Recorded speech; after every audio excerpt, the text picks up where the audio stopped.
Wala akong pakialam sa panganib. Wala na ang mga mahal ko sa buhay. Ako na lamang mag-isa. Wala nang mawawala sa akin. Hindi naman basta-basta nagiging aswang ang isang tao eh. Kung hindi may napasa sa kanya, siguradong may naglagay ng sumpa sa kanya para maging ganun siya. Alam mo na ang lihim naming mag-ina at hindi ko alam kung hanggang kailan mo yun may tatago. Bago natin simulan ang kwento, please like and share the video at huwag na ding kalimutang mag-subscribe.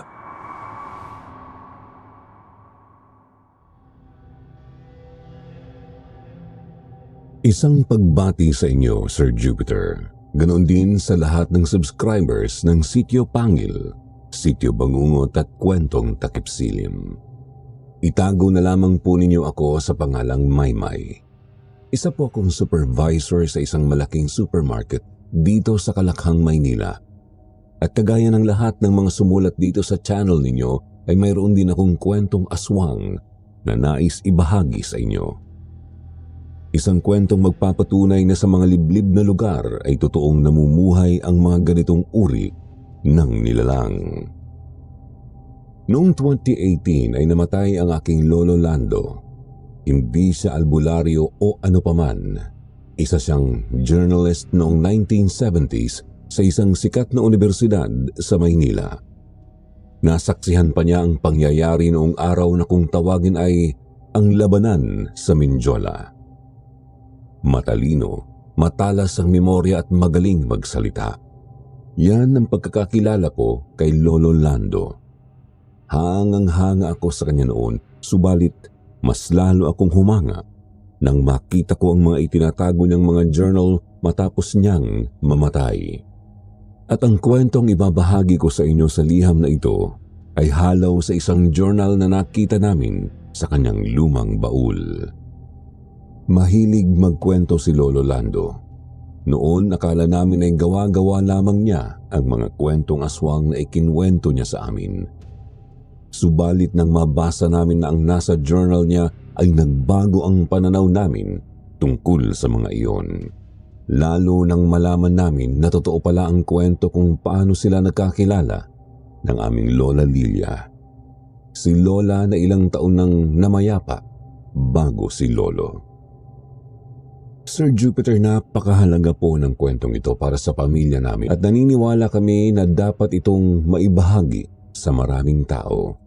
Kaya sana po ay magustuhan ninyo ang personal na kwento ng aking Lolo Lando sa kamay ng isang totoong aswang.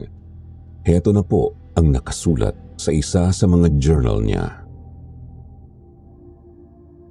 April 19, 1970. Eksaktong katatapos lamang ng eskwela noon. Nakatanggap ako ng isang malungkot na telegrama mula sa aming probinsya na namayapa na ang aking pinakamamahal na ina. Ang tanging tao na naging inspirasyon ko para magsumikap na mag-aral sa Maynila ng mag-isa. At ngayong wala na siya, pakiwari ko ay hindi ko na alam kung saan ako tutungo o mag-uumpisa. Nang matanggap ko ang mensaheng yun ay kaagad akong umuwi sa amin sa Antique. Matapos kasi magkasakit ay ninais na ng nanay na doon na manirahan sa baryo kung saan siya ipinanganak at lumaki. Isang beses pa lamang akong nakapunta doon. Bata pa ako noon kaya wala akong masyadong memorya tungkol sa baryong yon. Makalipas ang halos 1.5 araw na biyahe ay narating ko ang lugar. Napakaaliwalas doon. Luntian ang paligid. Sariwa ang hangin at talaga namang napakatahimik. Malayong malayo sa maingay at magulong sitwasyon ng Maynila.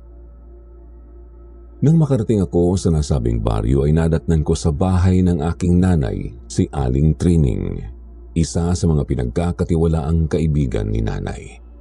Nagwawalis siya sa tapat ng bahay at napahangos siya nang makita akong dumating. Malungkot niya akong sinalubong at kaagad niyang sinabi na nakikiramay siya sa aking pagkaulila. Nililinis lamang daw niya ang bahay dahil bahagyang napabayaan. Hindi ko na inabot ang burol ng aking ina. 3 araw na siyang nailibing. kaya naman sa tapat na lamang ng puntod niya ako nagdalamhati. Napakarami kong ikinuwento sa kanya. Mga bagay na masaya at mga bagay na bumabagabag sa akin doon sa Maynila. Subalit nakalulungkot na hindi na siya sumasagot sa mga kwento ko. Hindi kagaya ng dati. Nang dahil sa labis na kalungkutan ay hindi ko namalaya na lumipas na pala ng mabilis ang oras. Hapon na at tila nagbabadya ng isang malakas na pag-ulan ng kalangitan. Nanalangin ako at nagpaalam sa aking ina nang makaramdam ako ng kakaiba sa paligid. Tila bumigat ang hangin at pakiramdam ko ay may nakatitig sa akin. Inilibot ko ang aking paningin subalit wala akong nakita. Sa gilid ng aking mga mata ay may napansin akong tumakbo. Anino yun, subalit hindi ko alam kung ano o kanino. Napalingon ako, pakiwari ko ay may biglang dumaan sa aking likuran at pagkatapos noon ay naramdaman kong unti-unting nagtayuan ang mga balahibo sa aking braso at batok. Makikiraan. Ay, Diyos mio, kabayo! Ay, naku po. Naku, patawad ko, nagulat ko kayo Hindi ko sinasadya. Akala ko kasi nakita niyo ako eh. Kukuha lang sana ako ng bayabas doon. Wala yon. Bigla-bigla ka naman kasi sumusulpot eh. Bakit, natakot ka ba? Hindi naman kita masisisi. Nakakatakot naman talaga dito sa sementeryong to. Pero wag ka. Alam niyo, napakatamis ng bayabas dito at ang lalaki pa. Paano hindi lalaki ang mga yan? Sagana sa pataba. Hindi ka ba nandidiri? Ba't naman ako mandidiri? Patas ng tao ang pataba ng mga puno rito. Alam ko ang sinasabi mo. Pero hindi ibig sabihin no, na hindi sila pwedeng kainin. O eto, tikman mo. Unas mo na lang sa damit mo. Huwag ka na maarte. Napag-aalataan ka taga Maynila eh. Kapag taga Maynila, maarte agad. Akin na nga. Matamis nga. O diba? Magandang pataba sa halaman ng mga tao. Ewan ko. Nakakadiri pa rin isipin. Ang arte. Nga pala, sino dinadalaw mo? Bago lang yung puntod ah. Nanay ko, kamamatay lang noong nakaraang linggo. Ganun ba? Patawad kung ganun nakikiramay ako. Salamat. Ako nga pala si Lilia. Lando. Ako naman si Lando. Napakatamis ng bayabas na hawak ko. Marahil dahil talaga yun sa dami ng katas ng mga patay na nagpapataba noon doon sa sementeryo. Pero wala nang mas tatamis pa sa ngiti ni Lilia ng mga oras na yon. Bagamat sunog sa araw ang balat ay talagang napakaganda ng maliit nitong mukha at ng namimilog nitong mga mata. Nakabibighani siya. Hindi ko nga lang alam kung sa aking paningin lamang yon. Pero napakaganda talaga ng dalagang nasa harapan ko ng mga oras na yon. Tuluyan ko nang nalimutan ang kilabot na naramdaman ko at nakita ko na lamang ang aking sarili na sumusunod sa kanya palabas ng sementeryo. Noon ko lamang din napansin na talipa pa pala ang katabi ng lugar na iyon. Lilia, saan ka na namang galing na bata ka? Napakaraming gawain dito sa pwesto natin. Nakukuha mo pang gumala. Pasensya na Nay, bigla kasing naghanap yung panlasa ko ng bayabas eh. Kaya kumuha muna ako dun sa sementeryo. Bayabas? Kanina ka pa wala. At saka sino yung guwapong binatang kasama mo? Ha? Sino? Kamusta po? Ako po si Lando. Oh, sinundan mo pala ako. Nagustuhan mo ba yung bayabas? Teka, Lando? Ikaw ba yung anak ni Katrina? Yung namatay nung nakaraang linggo? Abay, kahawig mo siya eh. Opo. Kilala po ninyo ang nanay ko? Suki ko kasi siya rito. Nakakakwentuhan ko. Madalas kanyang bukang bibig at ipinagmamalaki kanya rito sa lugar namin. Ganun po ba? Oo, nakakalungkot nga lang, wala na siya. Ang totoo, parang malakas pa naman siya nung araw na yun bago siya nakitang walang buhay sa bahay niya eh. Ano pong ibig niyong sabihin? Naku, huwag mo nang pansinin niya si nanay, masyado yung mapamahiin at gumagawa ng kung ano nung kwento. Ang alam ko, may sakit na talaga siya, yun yung sabi sa investigasyon. Oo, ganun nga. Ikinalulungkot ko iho, nakikiramay kami. Sige po. Ano nga po palang pangalan niyo? Pilar. Ako si Pilar. Dito lang kami nakapwesto. Kapag kailangan mo ng bawang o ng kahit anong rekado, punta ka lang dito. Si Aling Pilar ang pinakamapamahiin dito sa baryo. Pag sinabi mo yon, kilala na agad ng nanay. Hoy, tumigil ka nga. Napansin kong nagkatitigan ang mag-ina matapos kong magpaalam. Tumingin muli sa akin si Aling Pilar bago pilit nang umiti at bumalik sa pag-aayos ng mga paninda. Si Lilia naman ay ganoon din ang ginawa.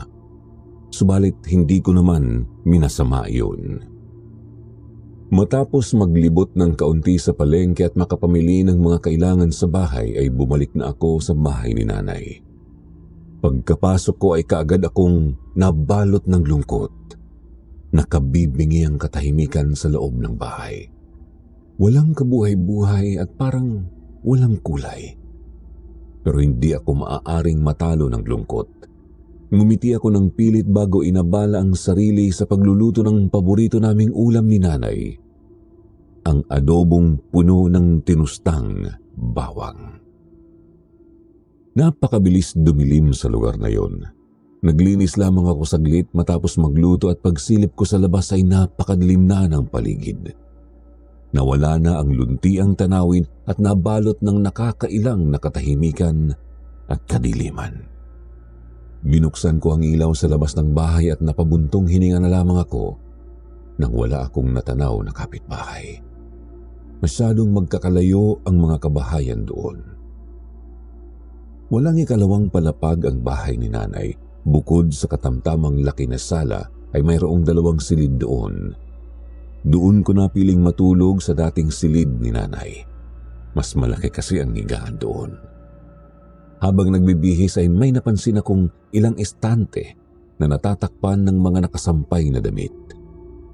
Hinawi ko ang mga damit at tumambad sa akin ang ilang mga bote ng langis na mayroong mga ugat o sanga sa loob. Mayroon ding mga medalyon doon na nangingitim na at naninigas na ang mga tali. Wala akong maalala na gumagamit si nanay ng mga ganoon kaya hindi ko lubusang maisip kung para saan ang mga bagay na yun. Habang kumakain ay may narinig akong kalabog sa may pintuan. Sa pag-aakalang may kumakatok ay tumayo ako at tiningnan kung sino ang naroon. Subalit, wala akong inabutan. Aktong isasara ko na ang pinto nang may napansin akong nakatayo sa tabi ng puno ng sampalok sa tapat ng bahay. Muli kong iniawang ang pinto para mas makita iyon. Hindi ko maaninag ang mukha nito at hindi ko masabi kung babae ba ito o lalaki. Sino yan? Ikaw na nasa may puno. May kailangan ka ba? Huy, sino kausap mo dyan? Ay, Diyos ko po. Ano ba naman yan, Lilia? Ginulat mo na naman ako eh. Napaka magugulatin mo. Pumapa pa ka ba ng kape? Hindi no. May tao kasi doon sa may puno ng sampalo kanina. Tinatanong ko kung sino. Ang weirdo kasi.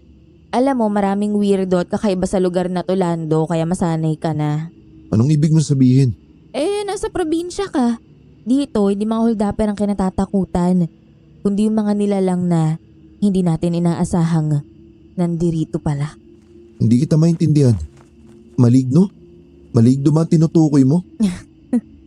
Buti sana kung maligno lang eh. Paano kung aswang? Ha? Wala, sige na, alis na ako. Baka mamaya masermonan pa ako ng nanay eh. Paalala lang ha, huwag mong bubuksan yung pinto pag hindi nagsasalita yung kumakatok. Pinanood ko siyang maglakad papalayo. Tumigil siya saglit at lumingon sa akin.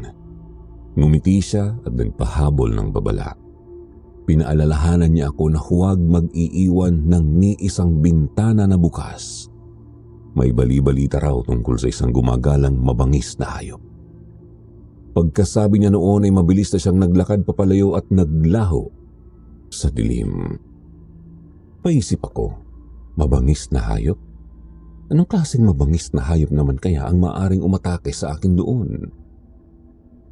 Matapos maghugas ng mga pinggan ay nagpahinga na ako.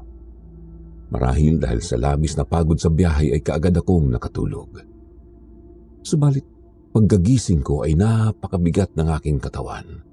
Mabuti na lamang at may dala akong gamot na aking ininom matapos kumain ng agahan.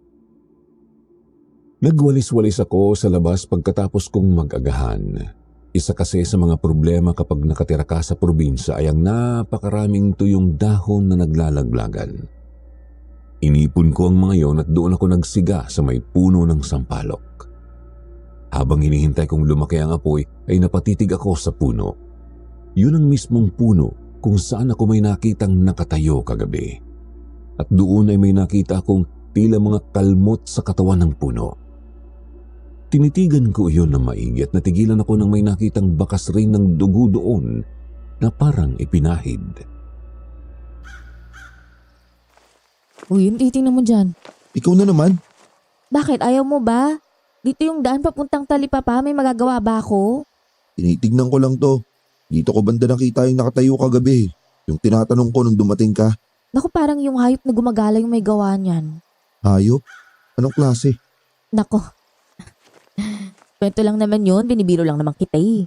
Tsaka malay mo, matagal na yung mga markang yan dyan. Ganito na lang. Gusto mo gumala? Sagutin mo na yung... Imbis na isipin mo yun, maglibang na lang tayo. Tabi mo yung walis tsaka tara na. Dali na. Sara mo muna yung bahay niyo. Dahil sa wala naman talaga akong gagawin ay sumama na lamang ako kay Lilia. Habang naglalakad kami ay naalala ko ang palaging paalala ni nanay sa akin noon. Ang huwag sumama sa mga hindi ko kakilala. Pero ano naman bang panganib ang maaaring dalhin ng dilag na kasama ko? Isa pa, hindi naman na ako bata at kaya ko na ang sarili ko. Nagulat ako nang malamang kilala si Lilia at ang kanyang ina ng mga taga-baryo. Bawat bahay na dinadaanan namin ay binabati siya at tinatawag. May mga nagbibigay pa ng pagkain at nag-aaya ng kape. Ipinakilala niya ako sa mga nadaanan namin at magiliw naman nila akong kinilala. Natuwa rin sila nang malamang anak ako ng nanay ko. Kilala pala kayo rito eh. Matagal na ba kayo rito? Mga kalahating taon, mga ganun. Kasi namang hindi makakilala sa amin, no? Palagi kaming nasa Talipapa. Isa pa, matulungin kasi si nanay. Wala siyang pinipiling tulungan. Kilala mo rin ba ang nanay ko? Si Aling Katrina? Oo naman. Malambing yung nanay mo, no? Kilala siya rito bilang pinakamasarap magluto ng kakanin. Bigla ko tuloy naalala ang lasa ng mga kakanin ni nanay. Nagpatuloy kami sa paglalakad nang may makasalubong kaming tatlong humahangos na mga binatilyo. Napatigil kami at napatitig ako sa mga yon. Pawis na pawis ang mga binatilyong yon at putlang-putla. Tumigil sila sa gitna at ang isa sa kanila ay sumigaw ng, May bangkay kaming nakita sa paanan ng bundok, laslasang lieg at duguan ng tiyan." Napuno ng mga bulungan at pag-aalala ang paligid. Naglabasan ng mga kalalakihan, dala ang kanilang mga tabak at inutusan ang mga binatilyo na samahan sila sa nasabing lugar kung nasaan ang bangkay. Seryoso ang mukha ng bawat isa nang lumagpas sila sa amin. Pinagmamasdan ko sila habang tumatakbo nang biglang hilahin ako ni Lilia. Kailangan daw naming makita ang bangkay at masigurong hindi aswang ang may gawa noon. Anong sinasabi mong aswang? May aswang dito? Sinabi ko na sa'yo kagabi, di ba? Probinsya to. Dito mo mararanasan lahat ng kakaiba. Pero imposible. Hindi sila totoo. Sige nga, nakakita ka na ba ng aswang? Maniniwala ka ba kung sasabihin kong oo? Hindi no. Ay, hindi kita pipilitin. Pero mas magandang makita natin yung bangkay. Aswang man o hindi may gawa nun, malalaman natin yun dun. May mga nagkukumpulan ng mga tao nang makarating kami doon. Hinawi ng mga kalalakihan mula sa baryo ang mga tao at tumambad sa amin ang karumal-dumal na kalagayan ng biktima. Totoo ang sinabi ng mga binatilyo. Nagkalat pa ang dugo ng lalaking yun sa paligid at sa mga puno na naroon. Parang hindi lamang basta mabangis na hayop ang gumawa noon. Kinilabutan ako ng mga oras na yun. Kasabay noon ay ang pagbaliktad ng aking sekmura. Napahawak ako sa isang puno habang pinipigilan ang sarili na masuka. Yun ang kauna-unahang pagkakataon na nakakita ako ng parang kinatay na tao. Napatingin ako kay Lilia at kagad kong napansin ang pagdilim ng ekspresyon ng kanyang mukha. Lumalim ang kanyang paghinga at napainat pa ng leeg. Marahil ay natakot siya sa nangyari, subalit nagbago ang hinala kong yun nang makitang namutawi ang maliit na ngiti sa kanyang mukha. Lilia, ayos ka lang ba? Oo. Ikaw ba? Parang nasusuka ka yata eh. Oo sino bang hindi? Alam mo, pati bayan ng sikmura dito. Ang mabuti pa bumalik na tayo, baka hinahanap na rin ako ni nanay. Yung sinabi mo kanina tungkol sa aswang, totoo ba yun? Ikaw na umusga, Lando. So ikaw, base sa nakita mo ngayon, ano kaya may gawa niyan? Tao? Hayop kaya? Kung tao, anong klaseng tao yun? Kung hayop, anong klaseng hayop yun? Pero, Lilia, may tinatago ka ba? Ano naman? Nakita kasi kitang ngumiti kanina habang nakatitig sa bangkay. Pinaginalaan mo ako? Ako? Na nagtitinda ng bawang at sili? Lando naman. Ay nako, guni-guni mo lang siguro yun. Baka masyado ka lang ninenervyos at kung ano-anong nakikita mo. Siguro nga tama ka. Matapos niya akong maihatid sa bahay ay nagpaalam na siyang didiretso sa palengke. Maaari naman daw akong sumunod doon kung wala akong magawa at makausap. Tumango lamang ako doon at pagkatapos ay pinagmasdan ko siya habang papalayo. Naisip ko ang maliit na ngiting nakita ko sa kanya habang nakatingin sa bangkay. Hindi ko maintindihan kung para saan yun at hindi ko mawari kung guni-guni ko nga lang ba yun o totoo ang nakakatakot ng ngiting yun. Lumipas ang mga oras at sumapit ang tanghali. Yung adobo pa rin na niluto ko noong gabi ang iniulam ko. Kakaluto pa lamang ng sinaing ko noon nang dumating si Aling Trining na may dalang paksiw na isda at saging. Nabanggit niya ang tungkol sa natagpo ang bangkay. Palaboy di umano ang lalaking yon at maaaring napagtripan ng mga gumagalang adik sa gabi. Sinabi ko sa kanya na nakita ko ng harapan ng bangkay. Nagulat siya nang marinig yon at binalaan ako na mag-iingat. Nabanggit niya ang mabangis na hayop na nasabi ni Lilia noong nakaraan. Wala naman daw mawawala kung maniniwala ako doon at mag-iingat. Tinanong ko siya tungkol sa mga usap-usapan tungkol sa aswang. Mayroon din di umano siyang naririnig na tungkol sa mga yon. Pero wala naman daw sumiseryoso sa mga ganoong uri ng balita. Bandang 3:00 ng hapon ay pumunta ako sa palengke para bumili ng bigas. Nasa bungad lang ng palengke ang pwesto nila Lilia. Dumaan muna ako doon at saglit na nakipagkwentuhan sa dalaga. Wala doon ang nanay niya kaya naman maayos ko siyang nakausap. Subalit napansin ko na parang malalim ang iniisip niya. Pilit rin ang mga ngiti niya at ilan sa mga sagot sa akin. Lilia, may problema ba? Iniisip mo pa rin ba yung nakita natin kaninang umaga? Ha? Hindi ah. Ba't ko naman iisipin yun? Kanina pa kasi parang ang lalayo ng sagot mo sa mga tanong ko eh. Tapos kapag tinatanong kita tungkol sa aswang at doon sa mabangis na hayop, iniiba mo ang usapan. Ayoko lang pag-usapan yung mga yon, Lando. Isa pa, hindi ka naman kasi naniniwala eh. Pero Lilia, ano na naman ito? Ba't nandito si Lando? magandang hapon po, Aling Pilar. Lilia. Ano, upo ka lang dyan. Nay naman eh, pag-ayos ka ng paninda. Tingnan mo yung bawang natin ang gulo-gulo ng pagkakatumpok. Ikaw naman, Lando, kapag oras ng pagtitinda, wag mo na munang guluhin itong si Lilia. Nako, pasensya na po. Nay, wag ka namang ganyan. Nababastos mo na si Lando eh. Ikaw ang tumigil. Marami tayong dapat pag-usapan ngayon. Nang marinig yon ay tumayo na ako mula sa pagkakaupo. Nagtalo na ang mag-ina kaya naman dahan-dahan akong pumunta sa harapan ng kanilang pwesto. Nagpaalam ako sa kanila at tumalikod na nang hindi hinihintay ang sasabihin nila. Nagtaka ako sa biglang pag-iiba ng pakikitungo sa akin ni Aling Pilar. Subalit, hindi ko na iyon binigyan pa ng masamang kahulugan. Inisip ko na lamang na pagod ito o baka mali rin talaga ang ginawa kong panggugulo kay Lilia noong mga oras na yun. Muli akong naglibot sa palengke. Bumili na ako ng bigas, umuwi at nagsaing. Sumapit muli ang gabi. Kumakain ako nang makarinig ako ng tunog sa may pinto. Napatingin ako doon. Inisip kong guni-guni ko lamang yon nang muli kong marinig ang ingay. Sigurado ako may nang bato ng maliit na bato doon. Tumayo ako para tingnan kung sino ang gumagawa noon.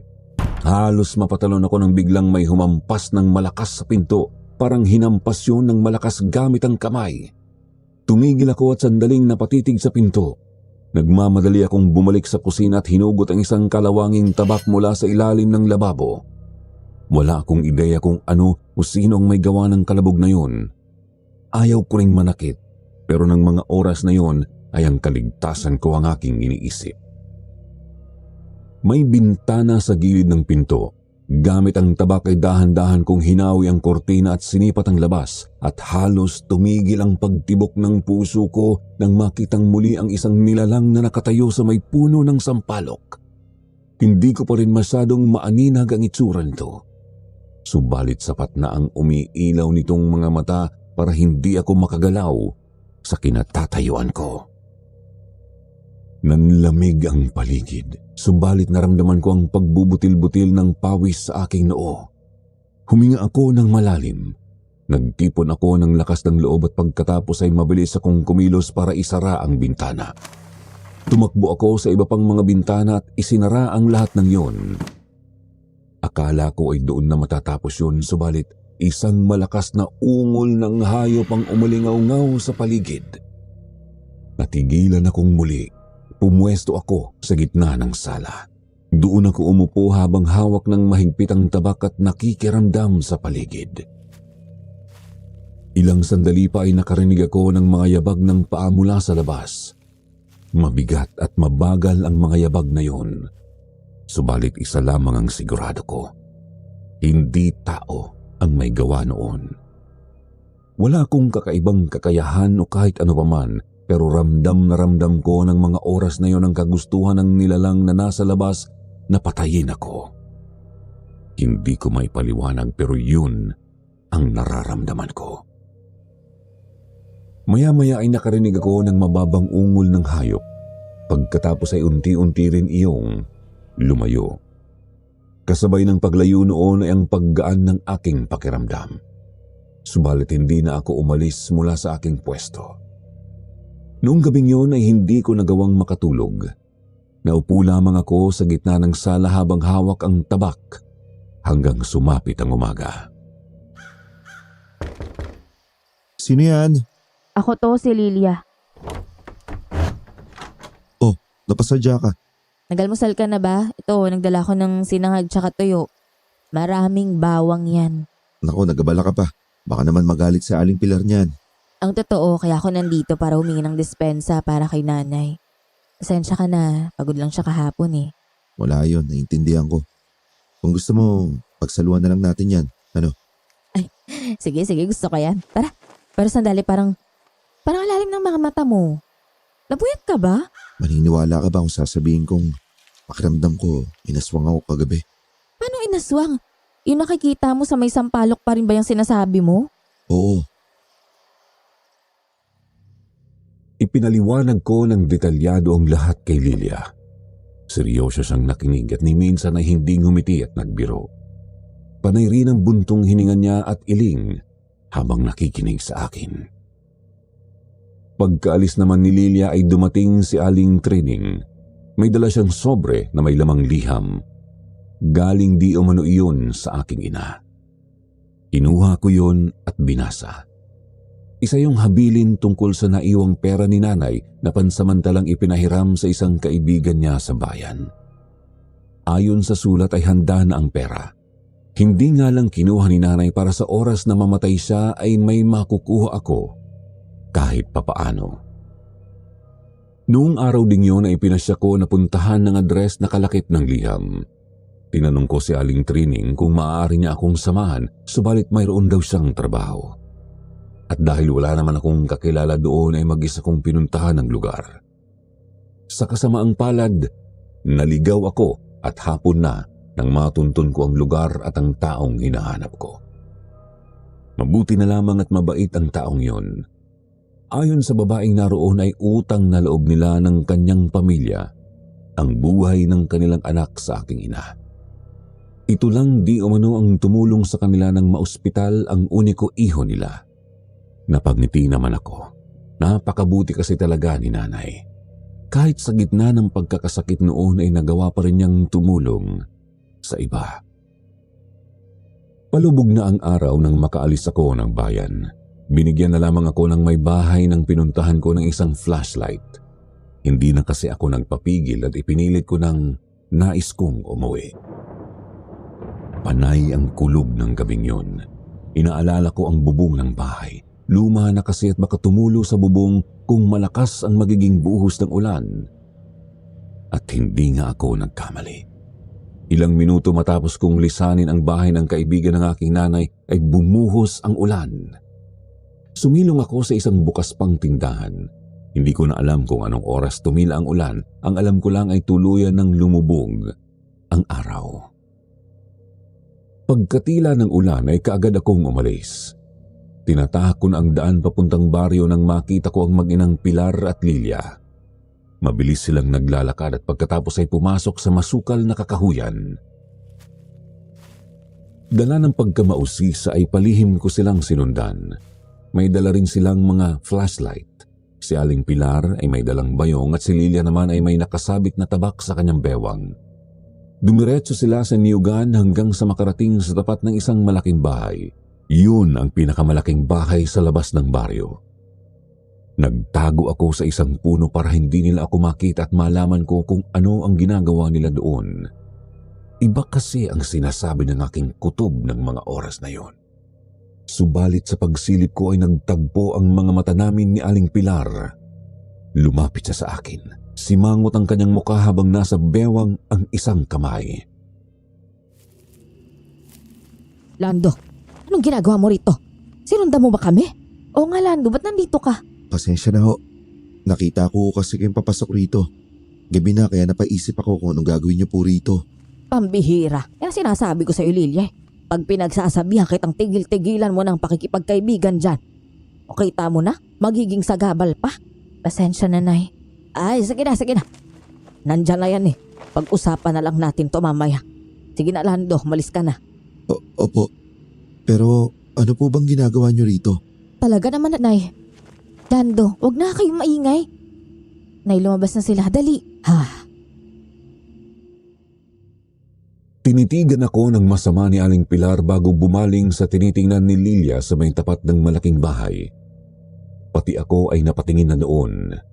Sa tapat ng malaking pintuan na gawa sa magandang uri ng kahoy ay may nakatayong isang lalaking nakaitim na polo at pantalon. Nagsisindi ng yosi. Kapansin-pansin ang suot niyang balat na sapatos na kumikintab kahit walang gaanong liwanag. Sino ba yan? At bakit niyo ko siya minamanmanan? Magtigil ka. Hindi ba sinabi ko na sa'yong umalis ka na? Hayaan niyo, Nanay. Narito naman na siya at wala na tayong magagawa eh. Si Don Tiburcio ang lalaking yan at minamanmanan namin siya dahil maaaring sa bahay niya galing yung pumatay dun sa nakita nating bangkay. Siya yung aswang? O siya yung may-ari ng malaking hayop na sumasalakay? O baka siya mismo yung pumapatay? Tsaka, paano niyo po nalaman? Ewan ko, hindi pa kami sigurado eh. Kaya kailangan naming magmanman. Ang dami mo namang tanong. Tumahimik ka na nga lang at baka mabuko pa tayo rito. Ilang sandali pa ay lumabas ang tatlong kalalakihan mula sa malaking bahay. May mga nakasukbit na baril sa kanilang likuran. Kaagad kong naisip na mga mandarambong o baka ay mga holdapper ang mga yon. Kinausap ni Don Tiburcio ang mga ito saka nagmamadaling umalis. Muli na sana akong mang-uusisa sa ginagawa na mag-ina doon nang makarinig kami ng isang napakalakas na atungal. Hindi iyon gawa ng isang tao. At sa pakiwari ko ay mas malakas at mas nakakatakot yon sa atungal ng isang leon. Nagtayuan ang aking mga balahibo at ng mga oras na yon ay namataan ko na lamang ang aking sarili na papatakbo na nang biglang hinawakan ako ni Lilia sa braso. Huwag kang tatakbo. Sa oras na maninig tayo tapos tayong tatlo. Naintindihan mo? Huwag ka na rin sasagot. Huminga ka ng malalim at kontrolin mo yung paghinga mo. Subukan mo lang sumigaw at itatara ko talaga sa'yo tong itak ni Lilia. Tumango na lamang ako at sinunod ang payo ni Aling Pilar at nawala nga ang takot na nararamdaman ko matapos yun. Pumasok na ang Don sa bahay nito at pagkatapos ay sinenyasan ako ni Lilia na dahan-dahan ng maglakad papalayo sa lugar na yon. Subalit, muling umalingaw-ngaw ang atungal. Mas malakas iyon at mas nakakatakot. Huminga ako ng malalim at pinilit na pakalmahin ang sarili. Ayaw kong maging pabigat sa dalawang babaeng kasama ko. Tinipon ko ang lahat ng lakas ng loob na mayroon ako at dahan-dahan akong naglakad papalayo sa lugar na yon kasama ng mag-ina. Yan ang sinasabi ko sa'yo, Lilia eh. Nakakainis kasi bata ka, napakatigas ng ulo mo. Nay naman eh. Gusto ko lang naman hong makipagkaibigan eh. Wala naman ho kasi akong kaibigan kahit isa eh. Paano palipat-lipat tayo ng tirahan? Ay, naku talaga naman, Lilia. Eh, alam mo naman na. Patawad ho, Aling Pilar. Lilia, hindi ko na sana kayo sinundan. Pero ano yung atungal na yun? Sino po ang may gawa nun? Oh, nakita mo na. Ngayon hindi tayo titigilan ng isang yan hanggat hindi nasasagot yung tanong niya. Lando, pasensya ka na pero may mga bagay na hindi ko na masasagot. Ang mabuti pa, kalimutan mo na yung nangyari ngayong gabi para sa ikabubuti mo. Sakto pagkarating namin sa tapat ng aking bahay ay bumuhos na naman ang ulan. Iminungkahi ko na magpatila muna sila ng ulan sa amin. Tutol pa si Aling Pilar sa ideya na yon noong una subalit lalong lumakas ang ulan at hindi na pumayag si Lilia na magpatuloy sila. Madilim na kasi at nang dahil sa ulan ay wala nang makita sa daan. Kaya naman wala nang nagawa ang Ale kung hindi ang mapabuntong hininga. Pinapasok ko sila sa bahay at kaagad akong nag-init ng tubig. Nagtimpla ako ng kape at inilapag ang mga tasa sa lamiseta sa sala kung saan sila nakaupo. Patawad pong muli kung naging panghasa ko. Pero hindi po talaga mawala sa isip ko yung atungal na narinig natin kanina. At yung sinabi ni Lilia na maaaring may kinalaman si Don Tiburcio sa patay na natagpuan. Manunugis kami ng aswang, Lando. At dun kami dinala ng orasyon ni nanay. Ang totoo, ilang buwan na naming minamanwanan ng lugar na yon. Lilia, ano ba? Naihuminahon nga kayo. Kayo naman ang nagsabi na hindi tayo titigilan itong si Lando kaya buti pa malaman na niya lahat para matigil siya. Pero alam mo, pwedeng maging epekto niyan sa misyon natin. Teka, misyon? Kagaya ng sinabi ko, manunugis kami ng aswang. At misyon namin ang hanapin sila at pigilan sa pinakamalihim na paraan na kaya namin. Ay, naku naman talaga. Naggulat ako sa aking narinig. Biglang bumalik sa aking isipan ang biglaang pagkawala ng aking ama at nakakabatang kapatid noong bata pa ako. May mga narinig ako noon na aswang ang may gawa noon. Subalit wala naman kasing napatunayan. At magpahanggang ngayon ay hindi pa rin nalalaman ang totoong nangyari sa kanila. Doon na rin nagsimulang sumama ang lagay ng kalusugan ng aking ina. Kung ganun, paano nyo nagagapi ang aswang? Lumalaban po ba kayo? May mga agimat ba kayo? Paano?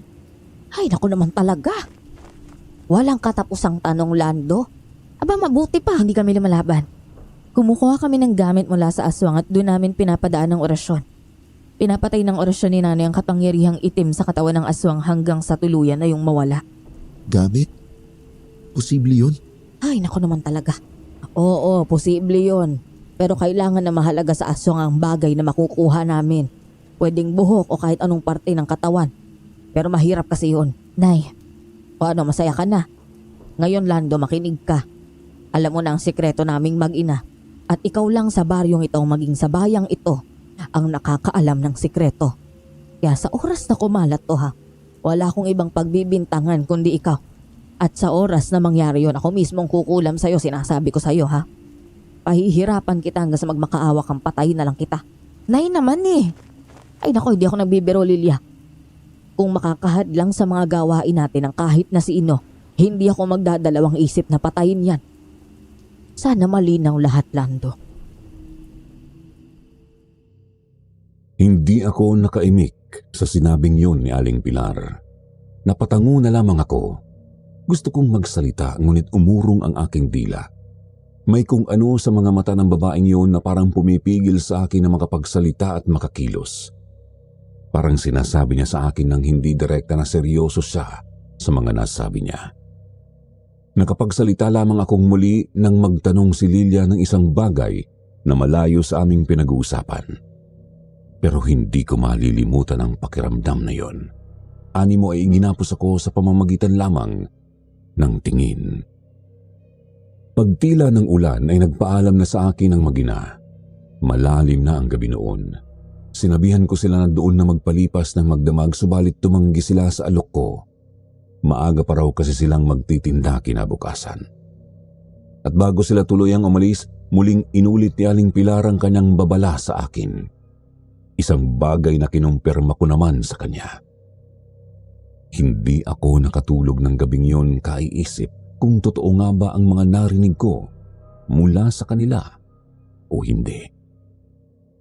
Kinabukasan, pagkasikat ng araw ay pumutok ang balita tungkol sa pagkawala ng mga kambing ng isa sa mga kabaryo namin.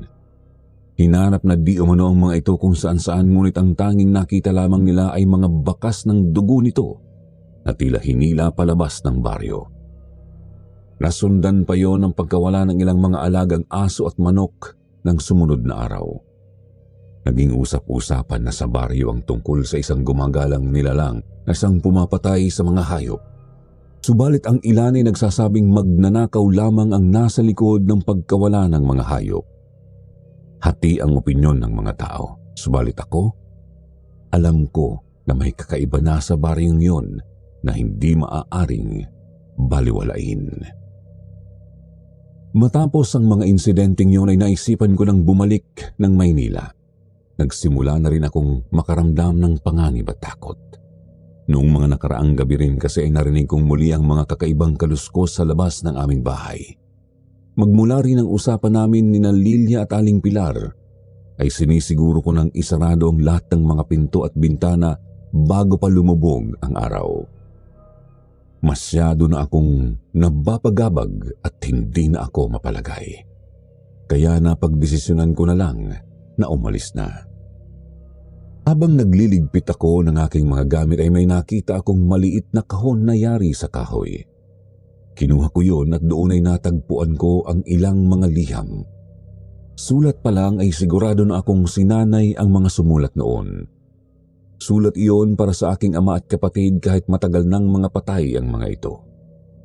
Tiningnan ko ang petsa at mukhang isinulat niya ang mga iyon habang nakikipaglaban siya sa kanyang sakit. Nagulat ako sa ilang mga pangalang nakita ko sa liham na iyon. Nalaman ko na nakaalitan noon ng aking ama ang anak ni Don Tiburcio. Namatay pala sa aksidente ang lalaking yun, subalit hindi matanggap ni Don Tiburcio ang nangyari at kay tatay isinisisi ang nangyari sa anak. Ilang linggo matapos yun, ay doon nawala si tatay at ang aking kapatid. Napaisip ako kung bakit hindi man lang binanggit sa akin ni nanay ang tungkol doon, hanggang sa mabasa ko sa mismong sulat na yon na ayaw niyang mapuno ng galit ang aking puso at sumubok na maghiganti. Magkahalong galit at lungkot ang naramdaman ko noon. Nang dahil sa sulat na yon ay naisipan kong ipagpaliban na muna ang pagluwas ng Maynila. Oh, nandito ka na naman? Ano ba kailangan mo? Narito po ako para tumulong sa inyo. Ano pinagsasabi mo? Wala kang kayahang tumulong. At isa pa, wala kang kinalaman dito. Sulat po ito ng aking ina. May nakasulat dito na may kinalaman si Don Tiburcio sa pagkawala ng aking ama at kapatid. Ano? Paano? Hindi ko rin po alam. Pero gusto ko malaman ng totoo. Tanggap ko nang wala na ang aking ama at kapatid. Subalit nais ko pa rin malaman kung ano ang totoong nangyari sa kanila. Hinaan mo yung boses mo, iho. Bago ko busalan ng bawang yung bibig mo. Patawad po. Lando, naiintindihan kita. At siguradong naiintindihan ka rin ni nanay. Pero hindi ka namin pwedeng isama. Hindi. Kung hindi niyo ako matutulungan, gagawa ko ng sarili kong paraan.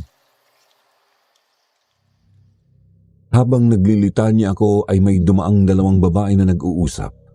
Narinig namin na kasalukuyang naghahanap ng bagong katulong si Don Tiburcio dahil namatay ang isa sa mga katulong nito noong nakaraang gabi. Duguan di umano ito nang makita sa loob ng bahay, subalit pinagtakpan ni Don Tiburcio at pinalabas na naaksidente lamang.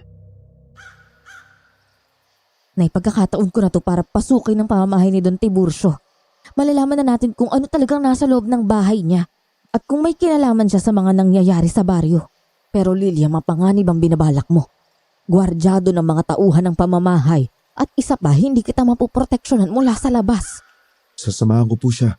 Lando, Kung hindi po ninyo ako papayagan, ipagkakalat ko ang lihim nyo. O kaya, kay Don Tiburcio ko mismo sasabihin. alam mo ikaw, tampalasang ka eh. Huwag mo kong subukan, Lando ha. Hindi ko po kayo sinusubukan. Gusto ko lang pong malaman ang totoong nangyari sa aking ama at kapatid. At kung totoong may kinalaman si Don Tiburcio na yon. Pero Lando, magiging mapanganib to kung sakali. Kada misyon namin palaging nasa hukay yung isa naming mga paa. At maaaring hindi kita matulungan kung anumang mangyari sa loob ng pamamahay na yan. Huwag mo na kasing konsintihin, Lilia. Pero Nay, narinig mo naman ang sinabi niya eh. Wala akong pakialam sa panganib. Wala na ang mga mahal ko sa buhay. Ako na lamang mag-isa. Wala nang mawawala sa akin. At hindi ako matatahimik hanggat hindi ko nalalaman ang katotohanan mula sa Tiburcio na yon. Sige, kung naghahanap ka ng problema, hindi na kita pipigilan pero walang sisihan. Lilia, mag-iingat ka. Kung magiging sagabal sa'yo yung isang yan, alam mo na yung gagawin. Opo, Nay. At yun nga ang ginawa namin. Nagbihis kami ng maayos at noong hapon ding yun ay naglakas loob kaming magtungo sa malaking bahay. Ibinilin sa akin ni Lilia na kahit anong mangyari ay huwag akong magpapakita ng takot. Isa raw kasi iyon sa maaaring maging dahilan para pumalya ang aming plano. Isa pa, ako di umano ang nagpumilit na sumama at nakiusap siya na huwag akong maging pabigat sa kanya hanggat maaari. Tanggap ka na, babae. Pero hindi ko matatanggap itong kasama mong lalaki. Isang katulong lamang ang aking kailangan. Salamat ho, Don Tiburcio. Pero malayo pa ho kasi ang pinanggalingan ng kasintahan ko eh. Nag-iipon na ho kami para sa pagpapakasal namin. Baka pwede naman hong... Opo, kahit ano pong trabaho tatanggapin ko. Kailangan ko lang po talaga ng trabaho eh. Kahit ano? Sigurado ka? Opo, sigurado po ako. Kahit hardinero pa yan. Hindi ko kailangan ng hardinero, bata. Pero kailangan ko ng tagalinis sa tagabuhat. Kaya ko po yan. Matatakutin ka ba? Ha? Matatakutin ka ba? Hindi po. Siguraduhin mo. Dahil hindi tumatagal rito ang mga duwag. Tanggap na kayong dalawa. Makakapagsimula na kayo ngayong araw. Nang mga oras na yon ay napalunok ako ng laway. Tinitigan ako ni Don Tiburcio at tila kinikilatis ang aking hitsura. Nag-iwas ako ng tingin. Pagkatapos ay tinawag na niya ang isang katulong doon para ihatid kami sa aming magiging kwarto. At dahil magkasintahan ang pakilala ni Lilia sa amin, ay pinagsama na lamang kami sa iisang silid. Kinausap kami ng mga lalaking nakita namin noong nakaraang gabi, yung may mga baril. Marami pa palang mga kagaya nila sa loob. Wala naman silang sinabing masama pero nagbanta sila ng kagaya ng sinabi ng Don. Maayos naman ang lahat noong hapon na yun, ngunit noong gabi ay doon na nagbago ng tuluyan ang aking pananaw tungkol sa kung ano ang totoo at hindi dito sa mundong ating ginagalawan. Narinig mo ba uli yung atungal? Sa tingin mo ba, si Don Tiburcio yun? Tingin ko hindi eh. Nakita ko siyang kumakain ng normal ng pagkain ng mga tao. Hindi yun nagagawa ng aswang dahil sa napakatalas nilang pang-amoy at panlasa. Yun ang dahilan kung bakit ayaw nila ng bawang at iba pang maanghang. Kung ganun, saan galing yun? Yung atungal? Hindi ko alam. Pero galing yun sa dulo ng bahay eh. Kung ano yun, haalamin natin. Lando, tandaan mo, hindi natin kailangan makipaglaban ha. Ang kailangan natin ay makakuha ng isang bagay na malapit sa aswang. Naiintindihan mo? Oo. At gagawin mo lang yun kapag nasa tamang pagkakataon ka. Huwag ka magmamadali. Kapag ako ang unang nakakuha, sasabihin ko agad sa'yo at aalis na tayo rito. Maliwanag ba? Oo, naiintindihan ko. Yun ang sinabi ko. Subalit sa isipan ko ay hindi ako aalis hanggat hindi nasasagot ni Don Tiburcio ang mga tanong ko. Natigilan kami sa aming usapan nang may kumatok sa pinto ng silid. Kaagad ko iyong binuksan at bumungad sa akin si Sonny, isa sa mga tauhan ni Don Tiburcio. Ipinatawag ako ng Don. Tumingin ako kay Lilia. Tumango siya sa akin at pagkatapos ay lumabas na ako ng silid. Hindi ko maitatanggi ang kaba ko ng mga oras na yon. Pero isinantabi ko yon at pinilit kong kumalma. Dumiretso kami sa kusina. Naroon si Don Tiburcio at ang iba pang mga tauhan niya. Sa lapag ay may mga dugo ang bayong at ang sahig ay puro na rin mancha ng sariwang dugo. Tutulong ka sa pagpapakain sa anak ko. Po? Sa anak po ninyo? Oo. Ito na ang magiging trabaho mo magmula ngayon. Sige po. Wala naman pong problema. Tignan natin kung masasabi mo pa yan kapag nakita mo na siya. Tandaan mo nga pala, huwag kang sisigaw. Sensitibo sa ingay ang anak ko. Kung ayaw mong matagpas yung ulo mo, isaisip mo yan. Ipinabuhat sa akin ni Sonny ang isa sa mga bayong. Tiningnan ko ang laman noon at halos bumaliktad ang sikmura ko nang makita ang pira-pirasong katawan ng kung anong hayop at mga manok. May mga balahibo po yon at tila tinadtad na lamang basta. Nagtungo kami sa pinakadulong silid ng bahay. Malapad ang pinto na yon at nakapagtatakang tadtad yon ng mga padlock at tanging si Don Tiburcio lamang ang may hawak ng mga susi noon. Dahan-dahang binuksan ni Don Tiburcio ang pinto at nang tuluyang mabuksan yun ay halos maihi ako sa aking salawal nang dahil sa aking nakita.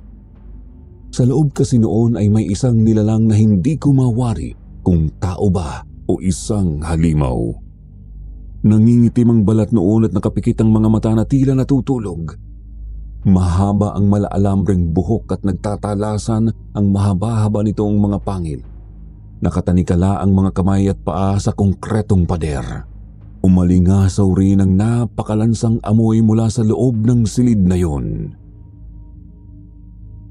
Ipasok na ang mga bayong bago pa magwala ang aking anak at tayo mapagdiskitahan.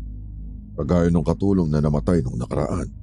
Ibig sabihin, itong halimaw na to ang may gawa nun? Hindi halimaw ang anak ko ha.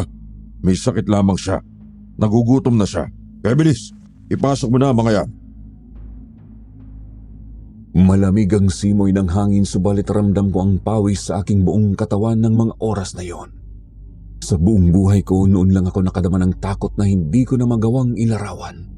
Itinulak ako ni Sonny papasok ng silid. Napasubsob ako at natapon ang laman ng bayong na aking dala. Kumalat iyon sa sahig at biglang umungal ng malakas ang halimaw sa aking harapan.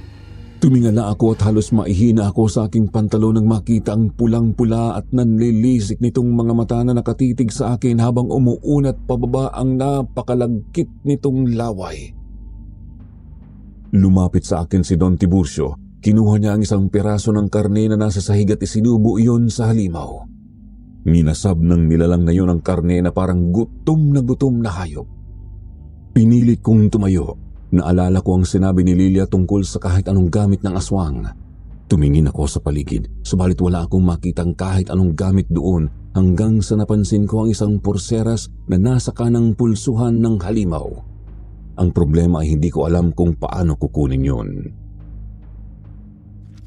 Ganito lang ang pagpapakain sa kanya, bata. Pagmasdan mo ng mabuti ha. Sonny, kumuha ka pala ng pantalo sa kwarto nitong anak ko. Marumi na ang suot niya. Maaari po ba ako sumama? Para kung sakali po, alam ko kung nasan kukunin yung gamit ng anak ninyo. Aminin mo na lang kaya na natatakot ka. Pero sige, magmula bukas, ikaw na ang pagkakatiwalaan ko sa pag-aasikaso rito. Aalis kasi ako para humanap ng lunas sa sakit niya. At huwag kang magkakamaling tumakas. Gagawin kang pataba sa maisa na mga tauhan ko. Opo, naunawaan ko po. Noong mga oras na yon ay naisip kong mali ang desisyon kong pumasok sa lugar na yon. Pero hindi pa rin nawawala sa akin ang kagustuhan na malaman ang totoong nangyari sa aking ama at kapatid. Sumunod ako kay Sonny. Umakyat kami sa ikalawang palapag at dumiretso sa isang silid sa dulo ng pasilyo. Sa loob ay bumungad sa akin ang mga larawan ng isang binatang mestizo kasama ng lalaking yon sa ilang larawan si Don Tiburcio at naisip kong marahil ay yun na nga ang halimaw na nasa ibaba. Sandali lang ha. Ubus na ang mga pantalon. Hindi na kasi nalaban ng namatay yung katulong. Totoo bang halimaw na yun ang pumatay sa katulong na yun? Oo, si Senyorito Sandro, ang anak ni Don Tiburcio ang pumatay sa katulong na yon. Naputol ang kadena sa mga kamay ni Senyorito Sandro. Nakatakas to ng kwarto at nilapa ang katulong na yon nang makasalubong sa pasilyo. Madalas yun nakakatakas ng nakaraan. Mabuti nga at kadena na ang ginamit para igapos yun at hindi nalubid. O hindi. Kung gayon, siya rin yung may gawa sa mga hayop sa baryo at dun sa natagpo ang patay nung nakaraan. Oo, siya ang may gawa na mga yon. Pero huwag ka magkakamali na ipagkalat ha. Sinisigurado ko sa'yo, magiging pataba ka talaga sa maisan. Habang naghahanap si Sunny ay may napansin akong isang maliit na kahon sa ibabaw ng lamesang naroon. Dahan-dahan ko iyong binuksan at nakita ko doon ang isang gintong singsing na may nakaukit na Sandro sa ilalim. Yun na ang gamit na kailangan ko. Kinuha ko yun, ibinulsa at saka dahan-dahan na isinara ang kahon. Eksakto naman na nakahanap na rin si Sunny ng pantalon. Bumaba na kami at matapos ibigay ang pantalon kay Don Tiburcio ay pinaalis na kami nito. Tatawagin na lamang daw ako at si Lilia kapag kailangan ng maglinis. Sinabi kong ako na ang magpapakain sa anak niya bilang pagpapanggap, subalit sinabi niyang nais niya munang magkaroon ng oras kasama ang kanyang anak. Lilia, nakita ko ang halimaw. Ang aswang. Totoo ba? Oo, yun yung anak ni Don Tiburcio. Naroon yun sa dulo ng bahay. Nakakatakot. Hanggang ngayon, hindi ako makapaniwala na totoo ang mga ganong nilalang. May dahilan kung paano siya naging ganon. Ang ibig mo sabihin, Hindi naman basta-basta nagiging aswang ang isang tao kung hindi may napasa sa kanya. Siguradong may naglagay ng sumpa sa kanya para maging ganon siya. Mahirap ipaliwanag pero ganon yun Teka, may nakuha ka bang gamit ng aswang? Singsing, Sandro ang pangalan ng aswang at nakuha yan sa mismong kwarto ng aswang na yun. Ayos na yan. Ngayon ang kailangan na lang natin ay makaalis dito at may bigayan kay nanay. Tamang-tama. Bukas ay aalis daw ang Don. E di kung ganon bukas tayo tatakas. Sige. Mga ilang oras ang lumipas matapos noon ay nabulabog kami ng malakas na katok sa pintuan ng aming silid. Kasabay noon ay ang sigaw ni Don Tiburcio. Nagkatinginan muna kami ni Lilia bago ako lumapit sa pinto. Kapwa masama ang kutob namin sa susunod na mangyayari. Bubuksan ko na ang pintuan ng kusa itong bumukas ng pabalibag. Don Tiburcio? Ikaw, nasaan ang singsing? Ano pong singsing? Wala po akong alam dyan. Magmamaang-maangan ka ba? Ikaw lang ang pumasok sa kwarto ko bukod kay Sunny. Naroon pa yun ang tinignan ko kanina bago tayo magpakain sa anak ko. Imposibleng mawala yon. Baka po si Sunny. Hindi niya yun magagawa. Siya ang isa sa pinagkakatiwalaan ko rito. Ngayon, ilabas mo na ang singsing ng anak ko. Binunot ni Don Tiburcio ang baril mula sa kanyang likuran at itinutok iyon sa akin. Napalunok ako subalit hindi pa rin ako umamin. Wala siyang katibayan na ako nga ang kumuha ng singsing. Sunny, kapkapan mo ang dalawang yan. Pagkatapos ay halugugin ang buong kwarto. Sa oras na makita mo, sabihin mo sa akin. Tataniman ko ng tingga mga ulo ng mga magnanakaw na ito. Sandali ho. Sige, ito na. Ito na yung singsing. Pasensya na ho. Kailangan lang talaga namin ng pera kaya nagawa namin to Sana patawad niyo kami. Kita mo na. Okay na yan. Umigil ka, Lando. Humingi ka ng tawad. Ha? Dali na. Don Tiburcio, patawarin niyo kami. Patawarin niyo ho si Lando. Dali na lang nihunin niyo kami sa otoridad. Pagbabayaran na lang namin to sa batas. Otoridad? Batas? Hindi ako umaasa sa mga yon. Ako mismong naglilinis ng mga kalat sa bahay na ito. Ngayon, luhod. Naku, Don Tiburcio, patawad po. Pakiusap, wag po niyo kaming saktan. Magtigil ka. Luhod, bago ko pasabugin ang mga bao ng ulo ninyo. Sasagot pa sana ako nang hawakan ni Lilia ang kamay ko. Tumingin ako sa kanya at sinenyasan niya ako na sumunod na lamang. Paluhod na kami ni Lilia nang umalingaw-ngawang malakas na hiyaw ng isang babae at atungal ng halimaw. Naagaw noon ang pansin ni Don Tiburcio at Sunny. Mabilis at buong lakas na itinulak ni Lilia si Don Tiburcio dahilan para mabuwal ito at matumba. Tumama ang ulo nito sa pinto at nabitawan ng baril, ganoon din ang singsing. Dali-dali ko naman iyong dinampot nang biglang isang malakas na tadyak sa ulo ang nagpabagsak sa akin sa sahig. Nakita ko si Sunny.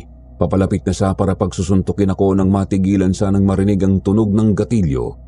Nadampot ni Lily ang baril at itinutok iyon kay Sunny. Sige, subukan yung saktan si Lando pa, patayin kita. Sunny, inutil ka. Patayin mo na ang dalawang yan. Lando, tara. Dali, kumapit ka sa akin at tumayo. Kayo, subukan yung sundan kami at babariling ko kayo. Mabilis kaming tumakbo palabas ng kwarto. Dumiretso na kami sa pintuan palabas nang muling umalingaw-ngaw ang atungal ng aswang. Pero hindi kami tumigil. Sinundan iyon ng putok ng mga baril at pagkatapos ay hiyaw ng dalawang lalaki. Nang mabuksan ko ang pinto ay nagmamadali kaming lumabas doon. Narinig pa naming tinawag ni Don Tiburcio ang mga tauhan niya at inutusan ng mga iyon na habulin kami. Bilisan nyo! Habulin ang dalawang magnanakaw! Huwag silang bubuhayin! Sumunod sa amin ang tatlo sa mga tauhan ng Don kasama si Sunny.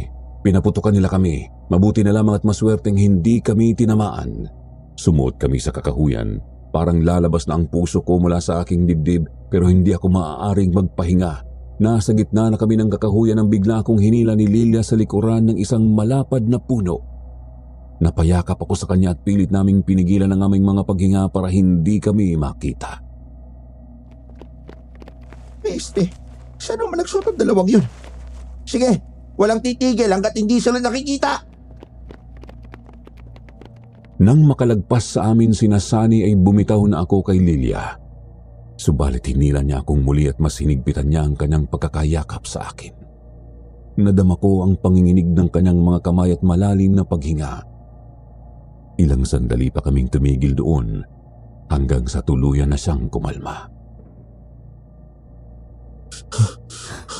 Ayos ka lang. Oh, ayos lang ako. Wala na ata sila. Maaari na tayong tumakbo. Oo, tara na. Bago pa sila bumalik. Madilim ang paligid pero may sapat na liwanag ng buwan para maaninag namin ang aming maaaring daanan. Dahan-dahan na kaming naglalakad nang biglang humangin ng malakas. Pagkatapos ay nasamyo namin ang isang napakalansang amoy. Sabay kaming natigilan. Hinawakan ko ang kanyang kamay nang marinig namin ang isang malakas na atungal. Nasa malapit lang yun. Umatras kami pabalik sa puno ng aming pinagtaguan nang biglang tumalon sa harapan namin ang aswang. Sa sobrang gulat ay napatili si Lilia. Lumusob sa amin ang halimaw. Pinaputukan ito ni Lilia gamit ang hawak na baril subalit tila kinain lamang ng katawan nito ang mga bala. Mabilis ko namang hinila si Lilia at tumakbo na kami sa direksyong hindi ko alam kung saan papunta.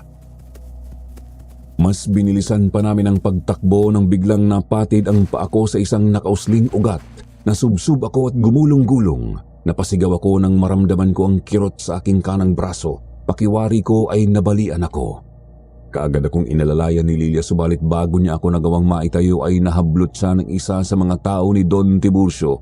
Kinuha nito ang baril na hawak niya at si Sunny naman ay tinapakan ang aking ulo. Mahirap kayong dalawa. Pinaikot-ikot nyo pa kami. Sunny, hindi na to ang oras para rito. Inahabol kami ng halimaw. Tumakas na lang tayo. Hehe, hindi na ninyo kami malilinlang mga magnanakaw. Ang utos tapusin namin kayo. Kaya ihanda na ninyo ang mga sarili ninyo. Teka, makinig kayo sa amin. Tama na! Umalingaw-ngaw muli ang malakas na atungal ng halimaw at ilang sandali pa ay lumitaw ito sa harapan naming lahat. Umuusok ang bibig nito at bakas sa mga mata ang galit. Naglakad ito papalapit sa amin. Muli akong sumigaw kay Sunny na dapat na kaming tumakas subalit tinawanan lamang niya ako. Tumakbo ang halimaw. Pinilit ko pang makawala sa pagkakaapak sa akin ni Sunny subalit wala nang lakas ang aking mga binti at talagang nananakit ang aking kanang braso. Habang papalapit ang halimaw ay pinikit ko na lamang ang aking mga mata. Habang si Lilia naman ay nagsisisigaw at tinatawag ang aking pangalan. Tanggap ko na ng mga oras na yon ang katapusan namin. Wala na akong magawa ni hindi ko na maikilos ang aking katawan. Subalit biglang tumahimik ang paligid at hindi nagtagal ay naramdaman kong unti-unti nang gumaan ang pagkakaapak sa akin ni Sunny. Pagkatapos ay may naramdaman akong mainit at malagkit na pumatak sa batok ko. Kinapa ko kung ano yun at nagimbal ako nang makitang dugo iyon. Tumingala ako at lalo akong nilamon ng takot nang makitang butas na ang dibdib ni Sunny. Habang ang halimaw ay abala na sa pagngasab sa isang madugong piraso ng laman. Muling sumigaw ang aswang. Napatingin ako kay Lilia. Nagawa niyang makawala sa pagkakahawak sa kanya ng kasamahan ni Sunny. Itinulak niya ito at mabilis niya akong inalalayang makatayo. Bilis! Tara na, pagkakataon na natin to. Iwan mo na ako, Lilia. Tumakas ka na mag-isa. Hindi kita iiwan. Bilisan mo, tumayo ka na. Kung hindi mo pipilitin, sabay tayong mamamatay dito at magiging hapunan ng mga aswang na yan. Pinilit kong tumayo at maglakad. Iika-ika na ako pero nagpatuloy ako. Pakiramdam ko ay may nabali sa mga daliri ko sa paa. Pero pinilit kong gumalaw para iligtas ang aking sarili at hindi maging pabigat kay Lilia. Hanggang sa makarating kami sa labas ng kakahuyan. At mula sa hindi kalayon ay narinig namin ang malakas na pagtawag sa amin ni Aling Pilar. Humahangos ito at nang makalapit sa amin ay kaagad nitong niyakap ang anak.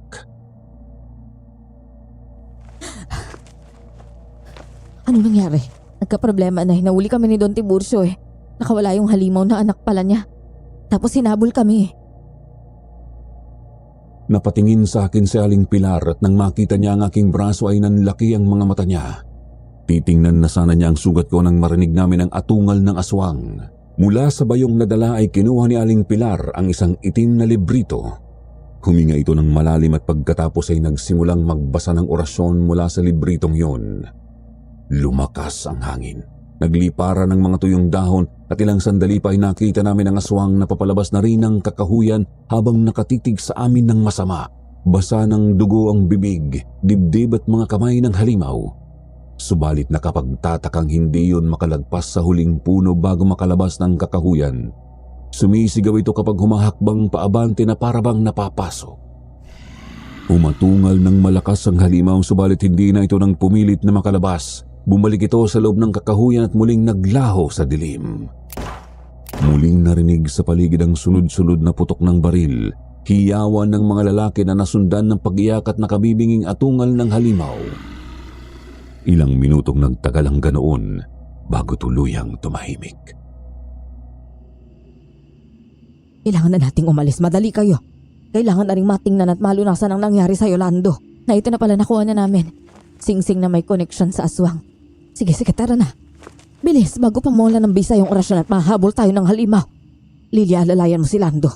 Oho. Aling Pilar, pasensya na po. Huwag ka na munang magdrama. Ipunin mo yung lakas mo para makalayo tayo rito.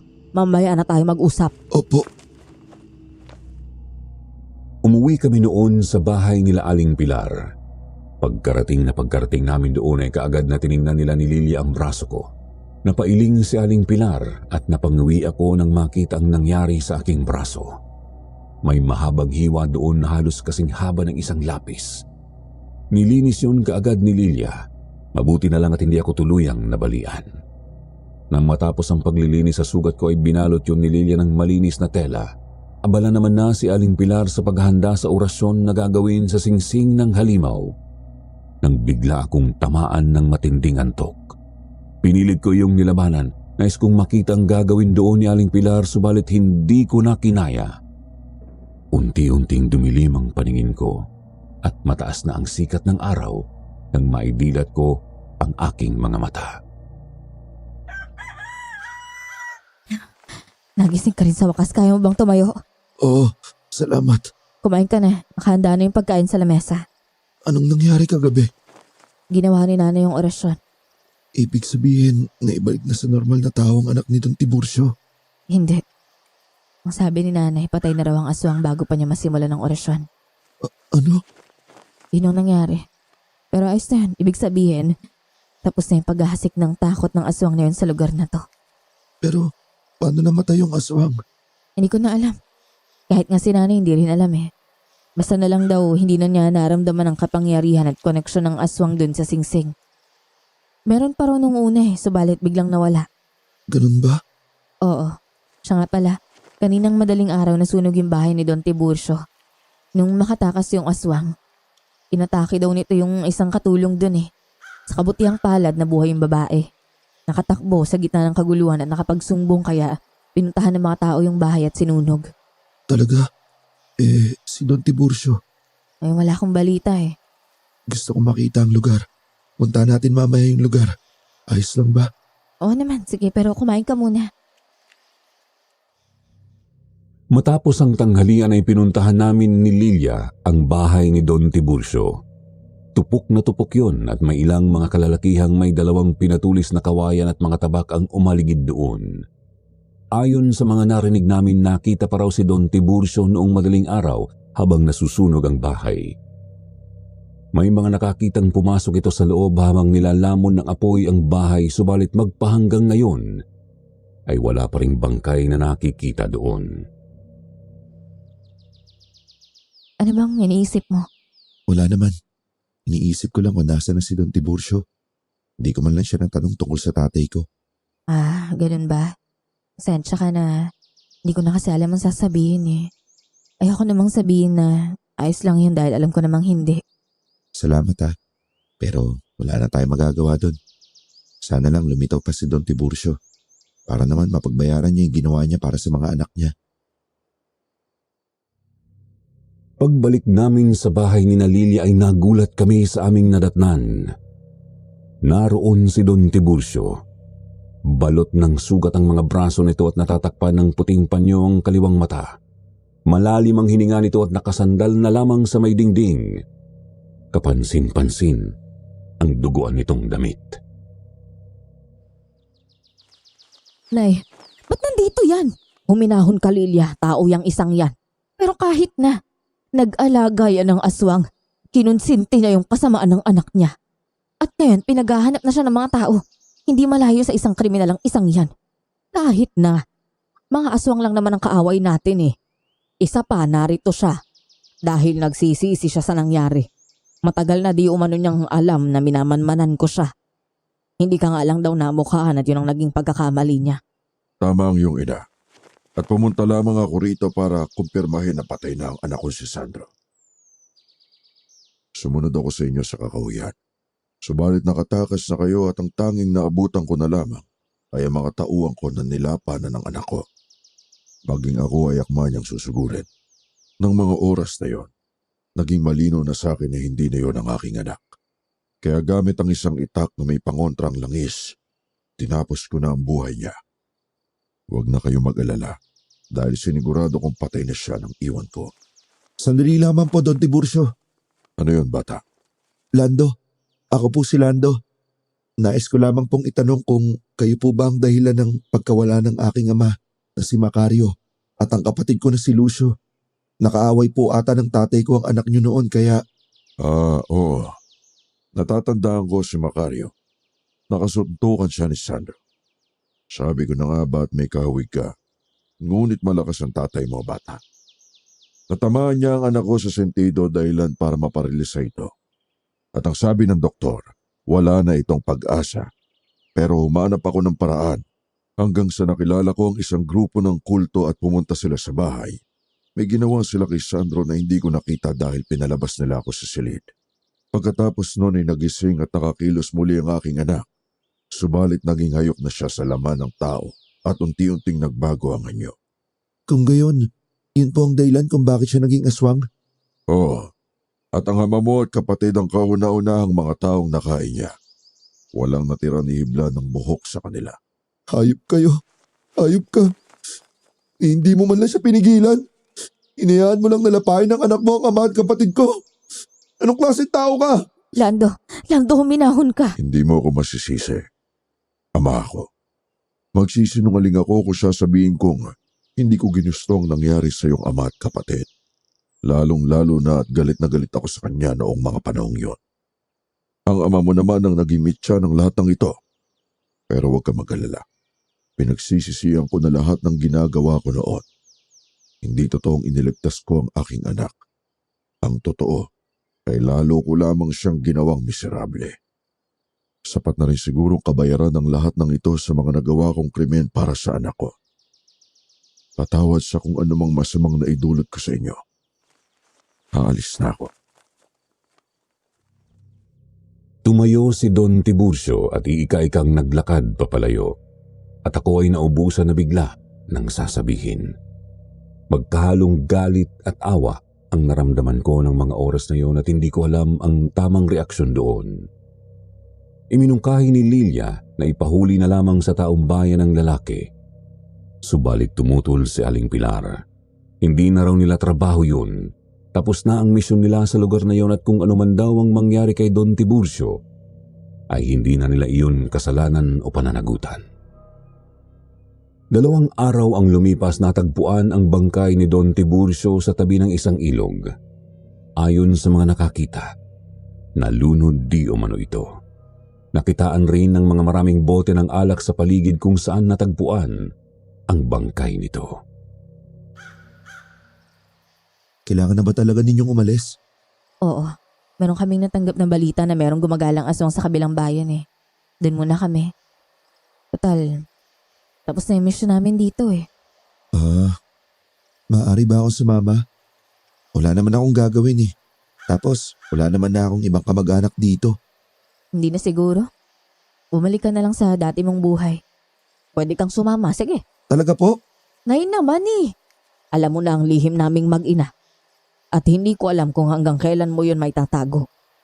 Isa pa, ayaw mo bang sundan ang anak ko? Nay! Kung ayos lang po sana kay Lilia. Ay naku Lando. O sige na, ayos lang naman. Pero malalagay yung buhay mo sa panganib kapag sumama ka sa amin. Ayos lang. Hindi rin kasi ako matatahimik eh. Palagi ko kasing maiisip na maaaring nasa panganib ka anumang oras. Lando. Ay naku, tama na ang drama, tanghali na. Kung sasama ka, mag-impake ka na at bilisan mo. Hihintayin ka namin. Nang marinig ko yun ay hindi ko napigilan ang sariling mapangiti ng gusto. Dali-dali kong kinuha ang ilang mga gamit ko. Ibinilin ko na lamang kay Aling Trining ang bahay at sumama na ako kina Aling Pilar at Lilia. Hanggang dito na lamang muna ang kwento. Marami pa kaming kinaharap pa ng mga kampon ng kadiliman. Pero sa susunod ko na siguro isusulat ang lahat ng iyon. Tinatawag na kasi ako ni Lilia at nakahain na raw ang hapunan. Doon na natapos ang bahaging iyon ng journal, Sir Jupiter.